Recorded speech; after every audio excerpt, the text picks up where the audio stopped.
It's your boy here. We're going to go over Black Lightning, the latest episode that came out this week. This part you're seeing right here, Jefferson meets with Odell. He discusses the run-in with the Markovians, specifically with Gravedigger. Odell apparently did not have a clue who Gravedigger was to begin with, which is a serious red flag because all intelligence people has information on people stretching back.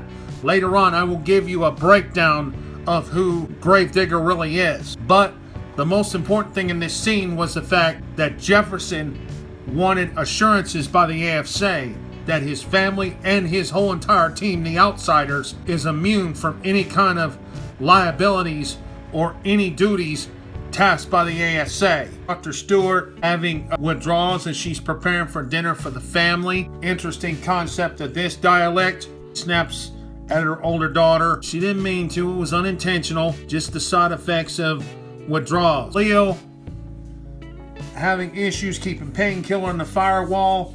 He finally breaks free, fighting in his mind, while Khalil and Painkiller are fighting inside his mind. Outside, Khalil is literally strangling Jennifer. Once he gains control and puts Painkiller in another firewall, Jennifer recovers. She got that look on her face. Why did you do this to me? The same usual story. She can't trust him because of what happened. Although she can't say he didn't warn her. He did try to warn her.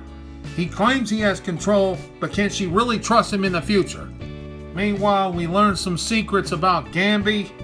Gamby is apparently not his real name. There is a meeting between Lady E and Lala. Lala's thinking he's got the upper hand, but she stands up and uses her powers, and all of a sudden he's tremoring in his steps. Lets him know in under uncertain terms that this is her house, this is her roost. There ain't a thing he can do about it. Later on in the episode, she pays a visit to Gamby by his request, and she brings over a parting gift. It is a briefcase with a locking mechanism on it, and she knows darn good and well he's not going to be able to open it by himself. Later on, he unlock it with his mind. A glowing green substance comes out of it. First thought is it's more green light, but later on, we reveal some information. We also learn that team is assigned to go to Freeland because Markovians are showing up all over the place in Freeland. They have to clear them out.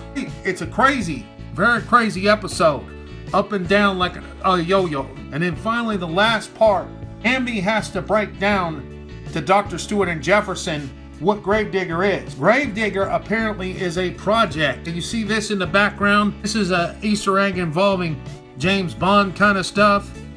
This is the kind of stuff James Bond would have hanging around. There was an Easter egg in the explanation involving Gravedigger. Gravedigger wasn't so much an individual. He was a part of a government project in World War II. That alone is referencing DC's version of Captain America. Using green light, they learned that the United States government had been experimenting on people since World War II. Gravedigger, his real name being Tyson Sykes, just like Steve Rogers. Tyson Sykes and how he became Gravedigger is an exact reference to Captain America and how Steve Rogers became Captain America. And Tyson Sykes, he was one of hundreds that were experimented on, and like Captain America, was the first success story. Now Dr. Stewart and Jefferson and Gamby are left with a very difficult choice. Is it possible they have to reveal this to the public? Freeland and the Markovians were the latest.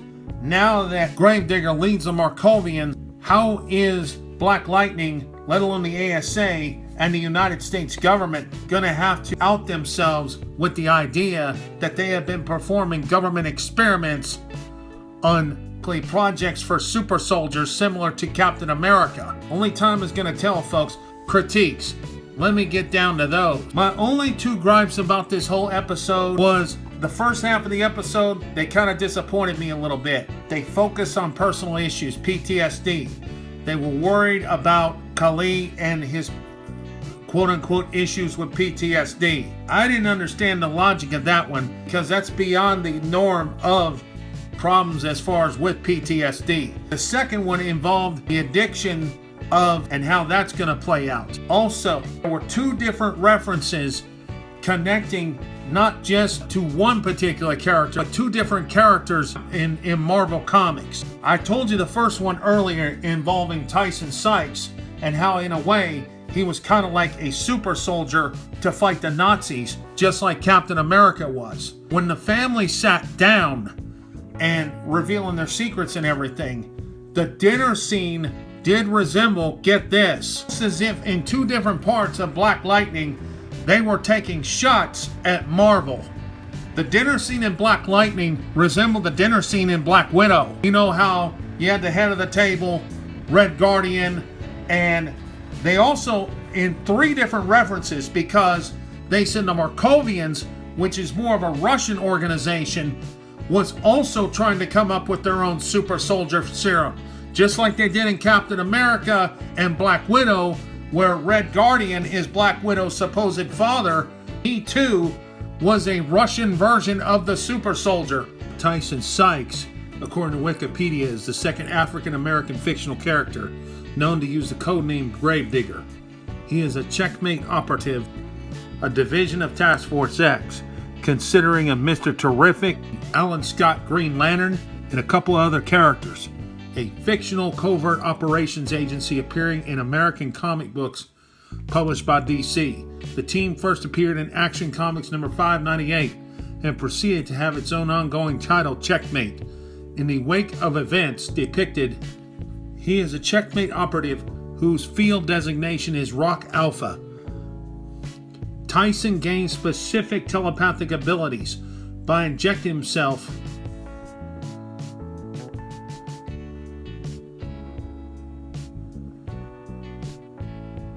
with a solution called Apocratic. The green light. Is this the Apocratic? Not only that, it also brings in another character. Check this out. Apocratic comes from Starro's DNA. Starro is a star creature in the early days of the Justice League that come in and manipulate and even hypnotize people. Is Starro somehow going to make an appearance in all this? For once, Black Lightning is making some tie-ins to major comic book characters. Are we going to see this checkmate organization come into play even against the Markovians? And most importantly, will we see this Starro creature debut on Black Lightning? Only time will tell. It kind of got slow at one point, then it picked up, and then it dropped back down and picked back up. They did a history involving Gravedigger. It was interesting how he killed Nazis and had the formula. It makes me wonder if somehow the feds are going to somehow play a factor besides just Odell, maybe other government officials. And as I mentioned earlier, are they going to bring in this checkmate organization and make Tyson part of this? According to the comics, it's a hero organization, but Gravedigger may be not so much a villain, but a person who's lost in the mix, and now they're trying to find out how that's going to play out. When Gravedigger was meeting with all the Markovians, he kills Molson with his abilities. So he is a very unstable individual, unstable enough to be a villain, or can he be changed to a hero like he was in the Checkmate team? And will we see an appearance by Starro? Let me know in the comments section what you think of all this information coming out. All sorts of Easter eggs, all sorts of references to other heroes and other supervillains. Take care, guys.